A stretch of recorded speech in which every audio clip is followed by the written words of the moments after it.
Que trouxe você aqui. Não, eu queria só dar uma saudação para você. Então, nós temos o Gustavo, só dá um aceno com a mão para eu saber. Gustavo, seja bem-vindo. Davi, onde está Davi? É o pequeno Davi. Deus abençoe, viu, Davi? Você é bem-vindo aqui. A Cláudia, seja bem-vindo, Cláudia. E aqui é Natânia. Falei certo? É isso mesmo? Deus abençoe, seja bem-vinda, tá? E a Maria, Deus abençoe, seja bem-vindo, tá? Vocês são bem-vindos aqui, porque aqui é a casa de oração. Os demais são nossos irmãos que já frequentam, ou nossos amigos, né? E nossos membros da igreja.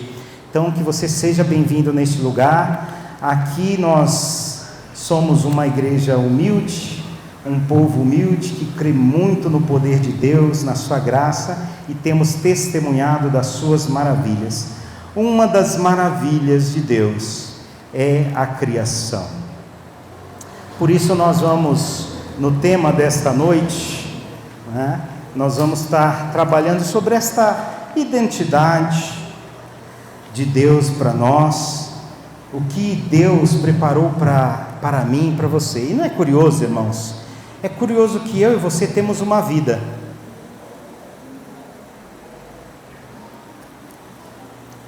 E essa vida, ela é permeada por aquilo que fazemos.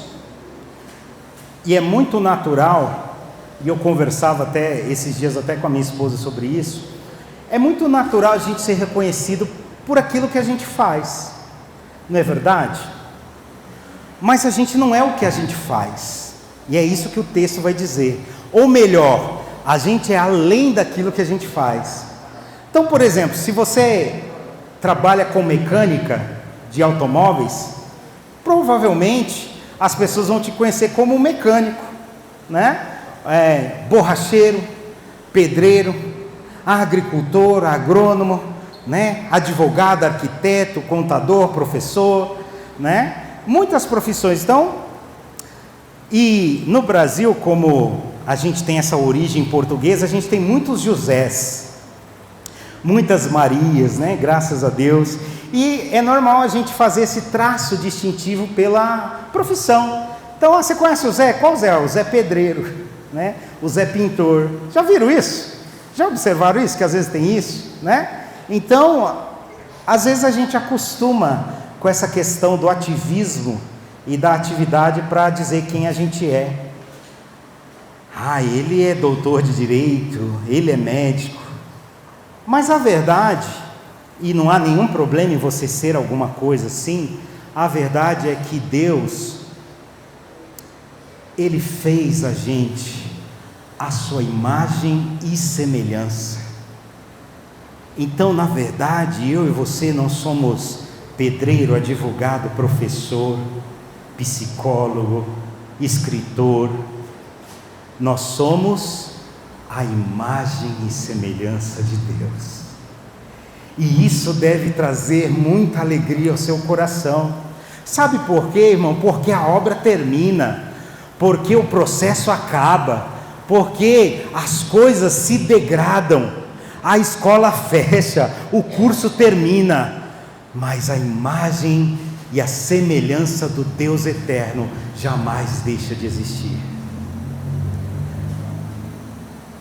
Por isso, eu queria agora convidar você a ler esse texto sagrado com a gente, e falando sobre esse tema da identidade, né? Deixa eu ver se está funcionando já aqui, liguei, né? Nessa série, Somos como Ele, este é o título da nossa mensagem. Quem é você? Você é como Deus. E isso deve trazer para você uma experiência. O tema do ano da nossa igreja, tanto na congregação aqui em Jacareí, quanto lá em nossa sede, é de dentro para fora. E no mês de janeiro nós estamos trabalhando a essência de Deus para nós. É importante você entender quem você é, e não no que você se tornou.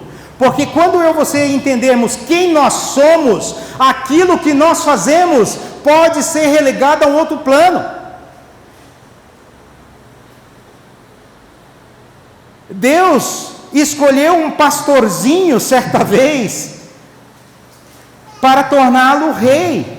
Mas a verdade é que não importa se ele era pastor de ovelhas ou se ele era rei, o importante é que ele era a imagem e semelhança do Criador. Por isso o coração dele, e os irmãos já aprenderam comigo aqui, que quando o judeu fala de coração, ele está dizendo do quê? A integralidade do ser, o leve. O seu coração era um coração segundo, semelhante à imagem do Deus Todo-Poderoso. Nós somos como Ele. Vamos ler isso agora em Gênesis 1, um texto tão conhecido da igreja, da história da igreja, né?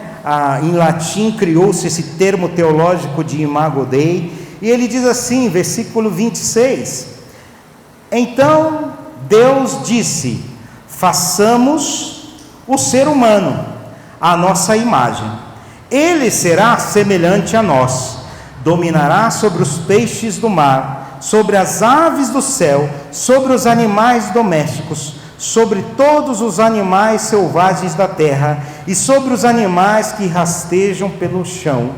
Assim, Deus criou os seres humanos à sua própria imagem, a imagem de Deus os criou, homem e mulher os criou.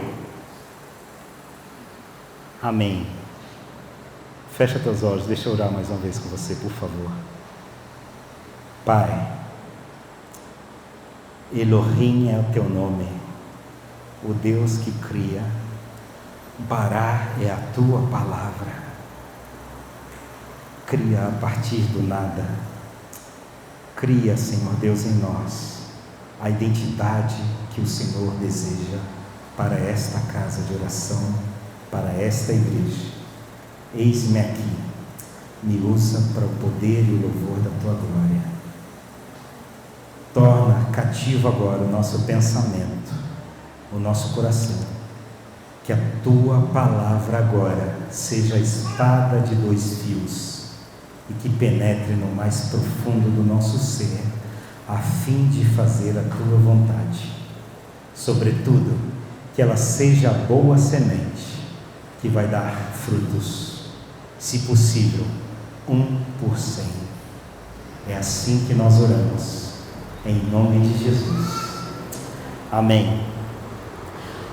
Então, nós acabamos de ler do texto sagrado, esse texto tão conhecido da gente, que Deus nos criou. E eu sei que eu e você já ouvimos muitas teorias sobre essas coisas. Muita gente tem dito que isso é a bobagem. E eu quero dizer para você que quando Deus diz na sua palavra que o justo vive pela fé, esse é um dos elementos que vai fazer com que você tenha vida. É saber que a sua vida não é o produto, não é o resultado de nenhuma outra força física externa, senão do desejo de Deus. É Deus que desejou a minha e a sua existência. Talvez nós, como seres humanos, podemos pensar até quando uma mãe deseja ter filhos, um pai deseja ter filhos, que eu e você somos produtos, o resultado do desejo do coração dos pais. Não é verdade.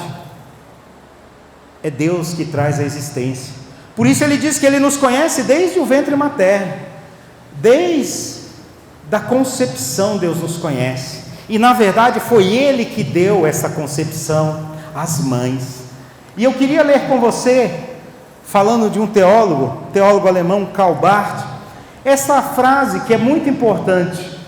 E nós vamos tentar ler juntos aqui, porque eu gosto que você participe desse momento comigo, isso me fortalece. E nós vamos ler naquele famoso 3, 2, 1, tá bom? 3, 2, 1.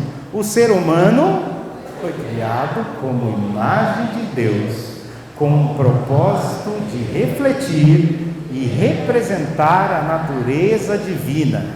A criação do homem é o ato supremo de Deus, que o fez à sua própria imagem e que um propósito de relacionamento íntimo com Ele. Amém.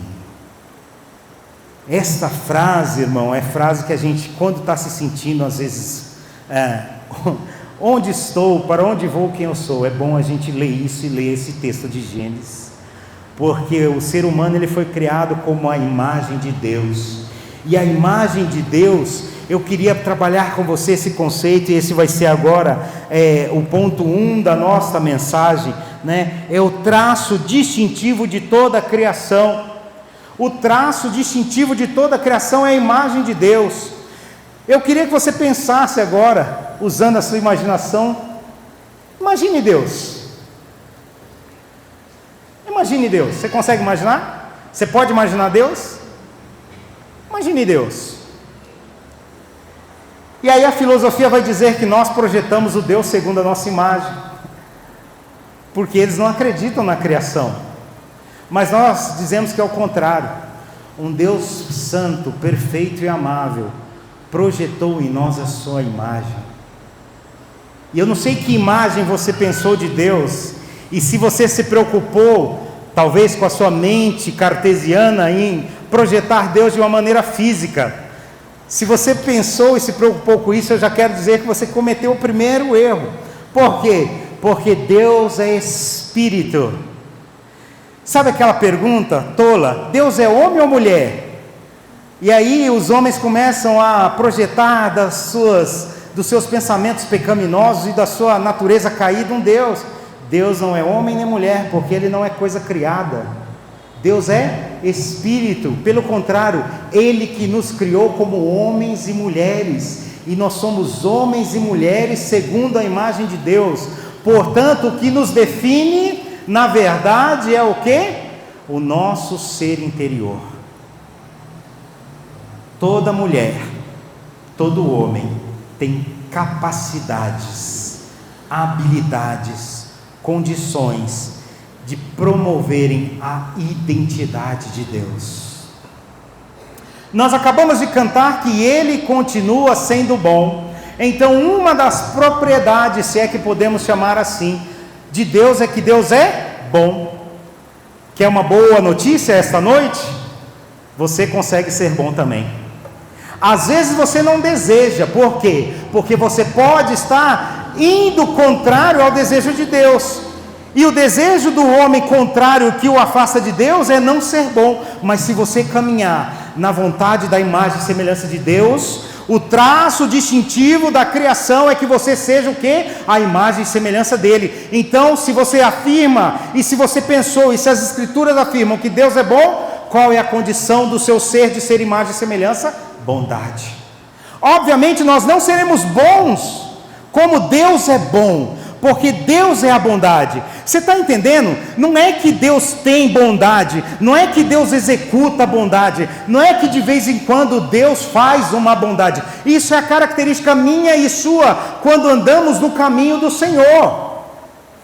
Deus, Ele é bom. Quando você pensa em alguma bondade, isso é Deus. E nada, nenhuma outra esfera de bondade poderia existir, se não Deus tivesse criado.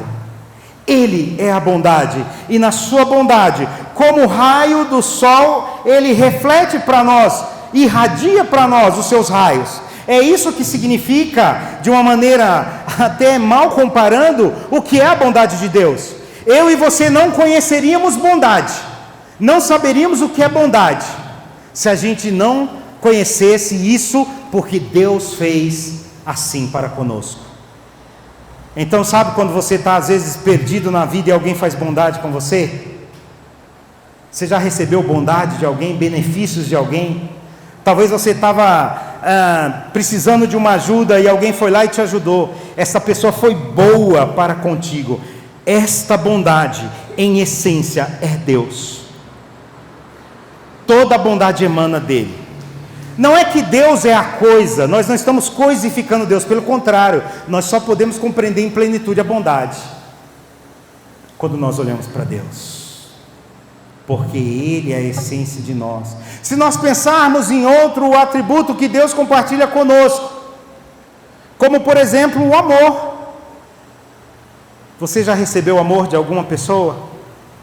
Você já foi amado de alguém? Você já recebeu o amor ou já amou? Então, quando nós amamos, nós estamos nada mais e nada menos do que refletindo aquilo que Deus é a essência.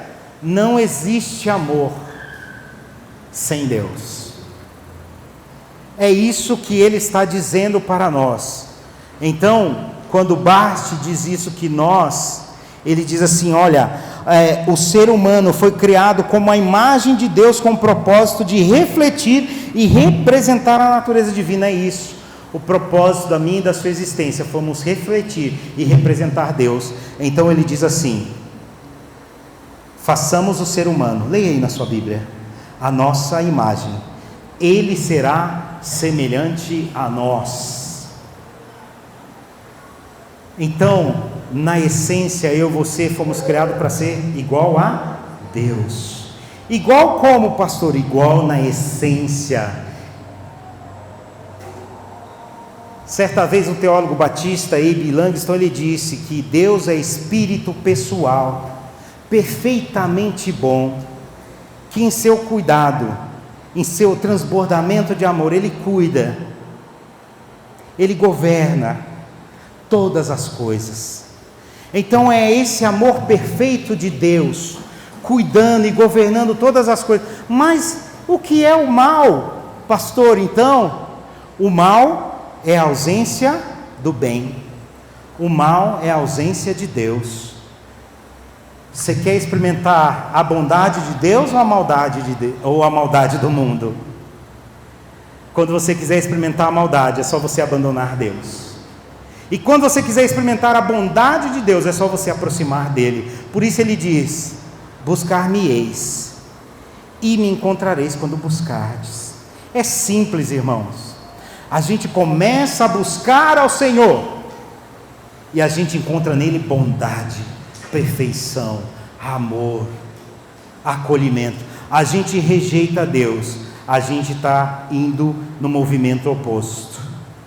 Por isso, o traço distintivo de toda a criação, eu sei que tem pássaros, tem répteis, nós temos peixes, nós temos vários animais, e quando a gente tem esses animais, você pode até pegar um animalzinho desse para você cuidar dele, você vai cuidar bem dele durante toda a vida, né? Você vai pôr um nome, você vai comprar comida para ele, agora tem até ração premium, né? Ração premium, né? Então, por quê? Porque você quer cuidar, você quer zelar. Isso é um traço distintivo da imagem e semelhança de Deus. Porque Deus, quando nos criou, Ele não nos criou para lançar-nos fora, mas para nos acolher, para cuidar. Quando Deus olha para mim e para você, Ele também quer nos dar premium. Ele também quer nos dar do bom e do melhor. Porém, existe em nós uma condição de movimento contrário a Deus. Preste atenção, porque esta mensagem falará ao seu coração. Escute, tudo que você está sentindo de maneira disfórica, de maneira que torne você triste, deprimido, pode ser o afastamento da sua personalidade da pessoa de Deus. Quando nós pecamos, nós somos colocados separados de Deus, irmãos. E o que é pecado? A gente tem uma definição teológica tão interessante. Pecado é tudo que nos afasta de Deus. Já ouviram essa definição? Quantos já ouviram essa definição? Então, se o pecado nos afasta de Deus, significa que todos os benefícios de Deus, da sua essência, do seu ser, tudo, a bondade, a benignidade, a longanimidade, a temperança, a mansidão, tudo isso que é Deus, que até de uma maneira particular eu pedi para você, imagine Deus, da maneira que você conhece Deus, quando você peca, você está distante disso. Então a confiança vai se tornar em medo ou desconfiança. Por isso a palavra diz que o perfeito amor lança fora todo o medo. Ai, pastor, mas eu estou com medo. Eu também, irmão, estou com medo. Por quê? Porque a gente é pecador, a gente morre. Você já viu a ficção quando fala dos super-heróis? E é só ficção, os super-heróis não existem, tá? Não sei se você sabe disso, mas não existe super-homem, Não existe Supergirl, Supermulher, não existe. Todos nós o quê? Morremos, perecemos, envelhecemos, a vista fica curta, o cabelo cai, o joelho começa a ficar agora pesado, a perna pesada. Nós vamos sofrendo todos isso. Tudo que era perfeito, vigoroso em nós vai se tornando o quê? Frágil, debilitado. Não à toa, talvez quando jovem você fala assim, nossa, eu carregava, né? Tem uns aqui que eram os Sansões da vida, carregava até uma caçamba de lixo. Hoje não consegue levar mais essa sacolinha de lixo para jogar fora. Por quê? Porque isso é a mortalidade, a fragilidade. E não é isso que é o traço distintivo de Deus para nós. Não é o nosso físico, não é as nossas fibras musculares que representam Deus. Não é tampouco o nosso cognitivo. Sabe por quê, meu irmão? Você pode envelhecer a tal ponto que perca a sua mente. Quantos anciões estão aí que estão perdendo a mente? E isso deixa eles serem menos amados por Deus, ou deixam eles não serem a imagem e semelhança de Deus? Muito pelo contrário, porque não é a parte física, não é essa parte que nós chamamos de corpo, mas é a parte imaterial que nos liga a Deus.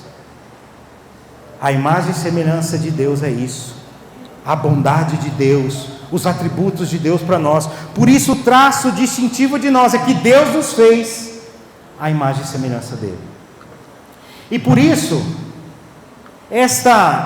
por fazer-nos com um traço distintivo, ele traz o que seria talvez o maior aspecto maravilhoso aí da ontologia, que é a unidade em comum a outros seres. Então, quando Deus está criando o mundo, Ele fala, olha, que a terra produza seres viventes, que as águas produzam seres viventes, que as árvores produzam os seus frutos. Mas o homem, Deus diz o seguinte, façamos o homem a nossa imagem, ele será semelhante a nós, ele vai dominar sobre os peixes do mar, sobre as aves do céu, sobre os animais domésticos, sobre todos os animais selvagens da terra, e sobre os animais que rastejam pelo chão. Assim Deus criou os seres humanos à sua própria imagem. A imagem de Deus os criou, homem e mulher. Para quê? Para que você foi criado, irmão? E nós somos criados à imagem e semelhança. Por quê? Porque a imagem e semelhança é a interface que Deus utiliza para comunicar-se conosco. Eu estava conversando com uma pessoa nessa semana, e ele perguntou assim, pastor, você acredita que Deus fala conosco? Ele foi até mais específico, que Deus fala com a gente. E aí essa pergunta, e eu respondi a pergunta, mas antes de responder, eu quero fazer essa pergunta para você, porque eu achei curioso. Você acredita que Deus fala com a gente? Se você acredita que Deus fala com você, aí vem a segunda pergunta, porque eu disse, eu não só acredito, como eu sou testemunha disso, que Deus fala com a gente. Como que Deus fala com você, irmão? Deus fala com você em uma linguagem que você compreenda. Deus fala de uma maneira que você sabe que é Ele. Às vezes nós nos perturbamos porque não está tão claro, porque outras vozes ecoam em nossa mente, mas a verdade é que nós somos imagem e semelhança de Deus, para que Deus pudesse se relacionar conosco de uma maneira plena. E é óbvio que agora isso não acontece, mas Deus já tem conosco uma comunhão, e comunhão é essa aglutinação da língua que diz uma comum união, ou uma aliança. Quando você tem uma comum união com Deus, Deus usa o quê? A imagem e semelhança que Ele depositou em você.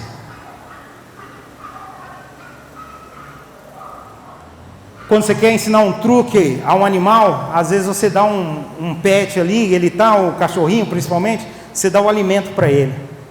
Deus não vai dar alimentos para nós. Deus vai falar conosco como iguais. Você viu a chamada de Abraão? Você lembra da chamada de Abraão? Como foi? Deus veio para ele e falou assim: Abraão, sai da tua casa, da tua parentela, porque eu te farei pai de multidões. Escuta, você entendeu isso? Você entendeu essa frase? Você entendeu essa história? Você tem dificuldade de compreender isso? Não, é uma linguagem comum. Quando ele está na sarça ardente e Moisés se aproxima, ele fala assim: Moisés, eu sou o que sou, e eu te escolhi para tirar o povo que está escravo no Egito. A linguagem é confusa, tem algum signo, alguns sinais. Moisés teve que fazer um caça-tesouro, Moisés teve que juntar alguma coisa, teve que fazer alguma coisa de gnosticismo. Não, a palavra é clara. E aí você talvez está procurando muito mistério, como diria um amigo meu, pirofagia, muito fogo, muita coisa. Não, irmãos, é simples, é direto. A Bíblia diz: crê no Senhor Jesus. O que é crer no Jesus? É acreditar nele. E aquele que acredita, faz. Ele ainda, para ficar, já estava claro, mas ainda ele chega para os apóstolos e diz assim: aquele que me ama, cumpre os meus mandamentos. E agora, recentemente, eu vi na internet um palestrante americano, achei muito bom esse exemplo, vou usar com os irmãos, talvez vocês tenham visto isso. E ele quis dizer assim: não adianta você dizer que acredita em Deus, se os atos que você tem são contrários a isso. Ele diz: é a mesma coisa, se eu roubasse, por exemplo, e é um grupo de estudantes, né? E os estudantes são os melhores, né? Não existe classe melhor que o estudante, porque é tudo na hipótese, né? Então todo projeto é excelente, né? Temos um projeto aqui fantástico. Então é o papel, como diz, aceita tudo. Então no estudo, quando você está estudando ali, você está criando as suas elucubrações, é tudo perfeito. Mas e a prática? A prática às vezes não dá certo, né? A prática às vezes não mostra o contrário. Então ele estava falando com esses estudantes e diz assim: olha, é o seguinte, imagine aqui que eu roube agora a sua mochila e que eu bata em você, mas ao final de te dar a surra e roubar a sua mochila, eu digo assim: eu te amo, eu acredito em você. Faz sentido isso? Não faz sentido nenhum. Então é isso que significa a fé no Cristo, e é esta a unidade em comum a outros seres. Deus, irmãos, Ele não precisa usar outros seres vivos. Ele quer comunicar-se com quem? Conosco. Ele quer falar com quem? Comigo e com você. E para isso Ele vai usar uma linguagem direta, compreensível, acessível. É assim que Deus fala, é assim que Deus age. Por quê, pastor? Porque no transbordamento do amor de Deus, Deus te ama tanto que Ele quer ser íntimo seu. Deus quer participar. E agora, para a gente ir ainda para o último ponto dessa mensagem, porque eu construí esse quadro agora para você entender. Você tem amigos íntimos? Você tem pessoas que são seus amigos íntimos? Eu queria fazer essa pergunta, você não precisa responder para mim. E talvez você possa dizer para mim que não tem. Se você não tem amigos íntimos, pode ser que você não tenha dificuldades em ter intimidade com as pessoas. Mas com Deus, você não vai ter essa dificuldade. Está entendendo onde eu estou te levando? Pode ser que alguma pessoa aqui diga: pastor, eu não sei porquê, eu me esforço, eu tento, mas em algum momento eu não tenho a confiança, eu não tenho um amigo ou uma amiga íntima, e pode ser que você não está recebendo de maneira recíproca esse amor do par que você escolheu para a intimidade. Mas eu quero dizer para você que Deus, Ele pode ser o seu amigo íntimo. Deus pode ser a pessoa íntima que você pode compartilhar seus problemas.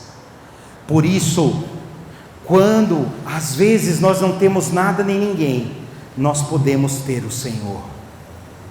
E o Senhor será íntimo de nós quando nós realmente cremos nele. Por quê? Porque se você não acredita que Deus é um ser, que Deus é um ente, que Deus é uma pessoa, você não vai contar seus segredos para Deus. Você conta para a vizinha, você conta para o vizinho, você conta para o primo, você conta para o irmão, mas você não conta para Deus. Você não vai chorar para Deus. Por quê? Porque você, no fundo, irmão, ainda que você está dentro de uma cosmovisão religiosa, você não acredita que Ele exista. E eu vou dizer a verdade para você: é importante que a gente primeiro experimente unidade com Deus, para que a gente depois diga que a gente acredita nele. Está cheio de gente aí, ditando regras sobre quem é Deus, de como é Deus, de como é a igreja, de como deveria a igreja, como deveria ser, como deve ser. Mas a verdade é que Deus não está preocupado como deveria ser, Deus está preocupado se você é. É o que, pastor? É um com Ele, tem intimidade com Ele. Eu não tenho toda essa intimidade. Não tem como. Deus nos criou à imagem e semelhança para sermos íntimos. Sabe, irmão, o que Deus deseja de você esta noite? Que você seja íntimo dEle, que você seja confidente de Deus, porque quando você for confidente de Deus, você ouvirá também os segredos do coração de Deus para você. É quando você ouve Deus falando assim: vai lá, faz isso. Deus está compartilhando com você. E isso é uma exclusividade que glorifica a Deus. Existe um outro ser não mencionado aqui, porque esse texto fala só dos peixes, dos répteis, dos outros seres, dos seres criados. Mas existe uma outra ordem de seres criados por Deus, que não estão aparecendo aqui nesse texto, mas que vão ancorar agora o nosso último pensamento para a gente terminar esse sermão. Sabe que seres são esses? São seres angelicais. Deus criou os anjos, sabia? E o que é um anjo? A teologia define um anjo como um ser espiritual, que pode assumir uma forma. Então o que é um anjo? Um anjo é um ser espiritual, ou seja, um espírito, que pode assumir uma forma, né? Então, certa vez, um amigo meu, pastor, foi chamado para uma dessas debates. Eu falei para ele: olha, foge de debate, debate é complicado. E o debate era sobre angelologia, né? Sobre o ângelos. E aí, em determinado momento, a pessoa falando: existe anjo? Eu não quero que vocês respondam, mas a pergunta do debate era essa, né? Existe anjo, irmãos? Existe anjo? Sim ou não? Né? Então ele, como teólogo, e teólogo existe às vezes para responder isso, ele foi lá. Aí, irmãos, depois de meia hora desse debate, eu assistindo, né? Porque eu falei: rapaz, esse negócio de debate é complicado. Depois de meia hora que ele estava de maneira catedrática ali, expondo os textos bíblicos, né? Citando Gênesis, citando Isaías, citando Ezequiel, citando um monte de coisa. E aí a pessoa perguntou, e a pessoa não fez com maldade, de verdade, acredite em mim. A pessoa falou assim: pastor, você já viu um anjo? E ele estava dizendo que anjos existem, mas na hora que a pessoa perguntou: você já viu um anjo? Isso criou um constrangimento. Por quê? Porque o anjo, ele é um espírito, mas nós sabemos da existência dele porque ele se manifesta de maneira corpórea. Então, o que eu queria dizer para você aqui? Que existem anjos e existe o anjo do Senhor, inclusive, que acampa ao nosso redor, né? Que inclusive esse é um erro teológico muito grave da igreja, porque não são os anjos que acampam ao nosso redor. Vocês já ouviram isso? Quem é que pensava, deixa eu ver, agora ninguém vai falar. Quem pensava ou tinha ouvido que era os anjos do Senhor acampam ao nosso redor? Quem já tinha entendido assim? O texto diz que não são os anjos, o texto diz que é o anjo do Senhor. E esse anjo do Senhor é muito importante, porque esse anjo no singular se refere ao quê? À presença de Deus. É o mensageiro de Deus, o enviado de Deus. E a teologia, por definição, entende até que o anjo do Senhor que acampa ao nosso redor é o próprio Jesus, porque Ele é o nosso mediador, Ele é o nosso intercessor e Ele que se sacrificou por nós.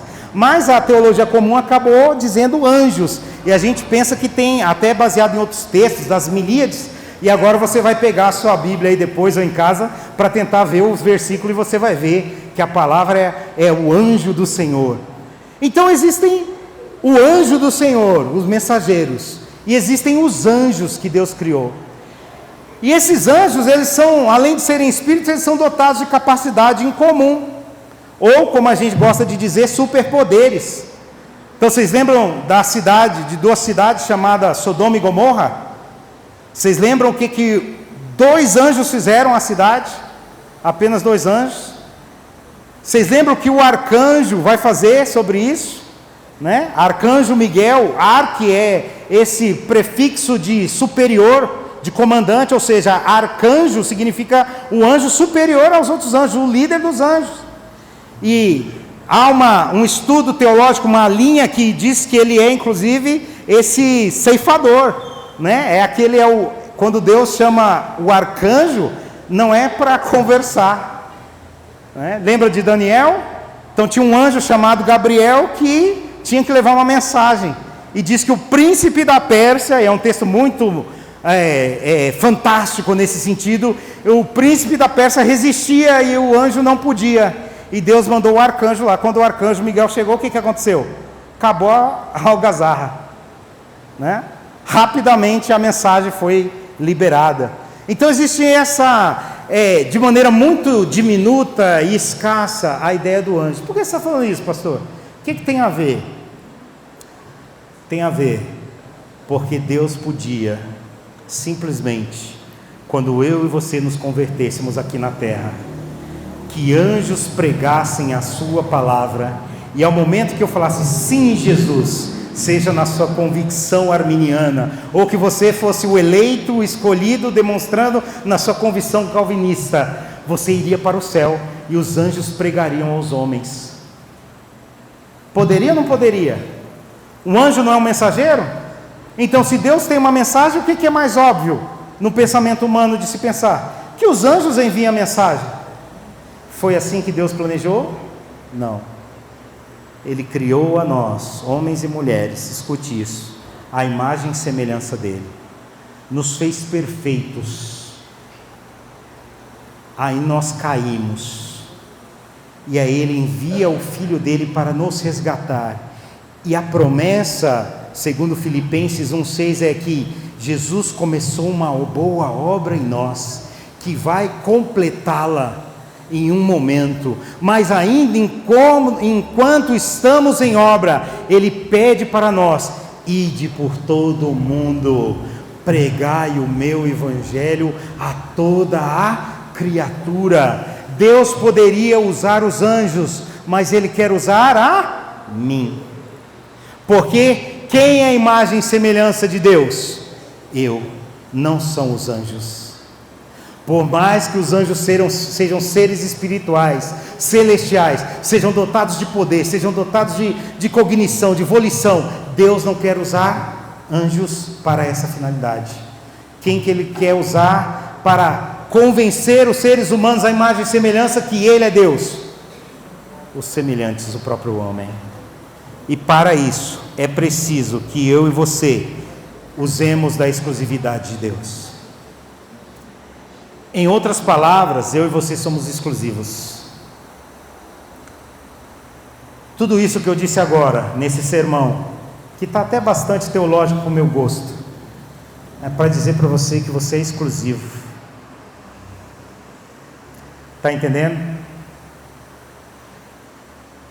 Não importa a sua idade, irmão, não importa o seu tempo de vida, Deus escolheu você com exclusividade, e ao momento que você não estiver andando junto com Deus, você está rejeitando a Ele e a exclusividade que Ele deu. Imagine agora, para a gente ir terminando esse sermão, imagine agora que você, como alguém que faz alguma coisa, dê exclusividade para um objeto inanimado, para uma ferramenta, para alguma coisa que você criou, para uma peça de vestuário que você confeccionou, e de repente, se esta peça ganhasse vida agora, tivéssemos o poder de animá-la, de trazer o ânimo à vida, ela agora falasse assim: eu não quero saber de você. Imagina você está fazendo aquele arrozinho, E aí você põe o arroz no prato e o arroz fala assim: eu não acredito em você que me fez o arroz.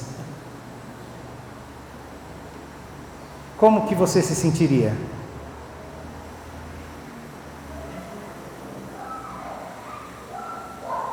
Isso que eu fiz agora é chamado de antropopatismo. É usar o nosso sentimento para tentar atribuí-lo a Deus, para a gente poder entender a essência de Deus. Está entendendo? Nenhum de nós gosta de ser rejeitado. Nós que cremos, nós que não cremos, nós que desejamos a Deus, nós que rejeitamos a Deus, nenhum de nós gosta de ser rejeitado. E é por isso que Deus, Ele não deseja também ser rejeitado nesse sentido. E é por isso que nesse aspecto Deus deseja reconciliar-se com o homem. Sabe por quê, meu irmão? Se toda vez que eu viro as costas para alguém aqui, ou alguém vira as costas para mim, vai criar em nós um sentimento qual? Um sentimento de tristeza. Talvez tem gente aqui que não fala com parentes, e você pode ter certeza que isso não é bom, que isso vai ser até psicossomático, isso vai gerar até doenças. Davi diz que a falta de perdão apodrece os ossos, e tem um caminhão de gente que está doente porque não libera perdão, porque não ama. E por que isso acontece? Porque nós somos a imagem e semelhança de Deus, e Deus nos criou para amar e não para odiar. Deus nos criou para se importar e não para ser indiferente, porque Deus ama, porque Deus se importa. Ele nos criou para sermos pacientes, porque a ira de Deus é santa, e só Ele ira com santidade. E mesmo Ele sendo um Deus que tem a ira santa, Ele é tardio em irar-se. De todas as propriedades de Deus, a ira dele será a última conhecida pelos seres humanos. Todos nós conheceremos a bondade, a benignidade, a mansidão, mas por último, em último estado, aqueles que rejeitarem a Deus conhecerão a sua ira. Então Deus tem todas essas propriedades: onipotente, onisciente, onipresente. Ele pode todas as coisas, e todos nós aqui, cada um de nós conheceremos esta essência de Deus, de verdade conheceremos, porque Deus é um caçador incansável, e Ele não perde a sua presa. Ele vai falar com você, de uma maneira ou de outra, na cronologia da sua vida. Se você viva 100, 200 anos, se você viva 20, 50 anos, Deus vai comunicar-se com você. Mas por último, se você rejeitar todas as propriedades, todas as características, todos os atributos de Deus, no final, você conhecerá Ele pela sua ira. No final, Ele diz que essa criação, vista em Gênesis 1, 26, 27, esta imagem e semelhança de Deus, Ele vai chamar para si e vai falar assim: entra, meu filho, bem-aventurado, feliz, bendito do meu Pai, entra no descanso e na alegria do teu Senhor. Mas para aqueles que o rejeitaram, Deus preparou o lago de fogo. O que é isso, pastor? É a ira de Deus. Portanto, esse sermão é para dizer o seguinte: Deus não quer demonstrar a nenhum de nós a ira. Nenhum de nós gostaria ou desejaria de conhecer a ira dele. O que precisamos fazer então? Aceitar seus outros atributos: a bondade, o amor, o consolo. Você está entendendo quantas coisas boas Deus tem para você? E eu queria chamar um ministério de louvor aqui à frente, para a gente terminar esse culto cantando sobre isso. Existe uma exclusividade na sua vida, e você é tão exclusivo, irmãos, você é tão exclusivo que no final, ou você vai fazer parte da família eterna de Deus para sempre, morando na Nova Jerusalém, que João viu, ou você viverá a eternidade, longe, isolado, distante da presença de Deus. Nós somos a igreja, nós somos aqueles escolhidos por Deus, salvos pelo sangue do Cordeiro, que não desejamos em nosso coração que ninguém se perca. Por isso, usando dessa referência de desejo, de antropopatismo, né? O escritor bíblico diz: é do desejo de Deus que nenhum se perca. Porque na verdade isso é uma metáfora dizendo que realmente nenhum deveria se perder. Por isso Jesus disse, e João registrou para nós, ele fala: aqueles que o Pai me dá, esses eu jamais os lançarei fora. Mas existe seres, uma certa medida. Por quê? Porque somos exclusivos, imagem e semelhança de Deus, e por termos a condição de imagem e semelhança, poderemos rejeitar Deus em algum momento, seja numa convicção de resistir à graça, seja numa condição talvez de você ser réprobo. Neste momento, que estes seres experimentarão a ira de Deus.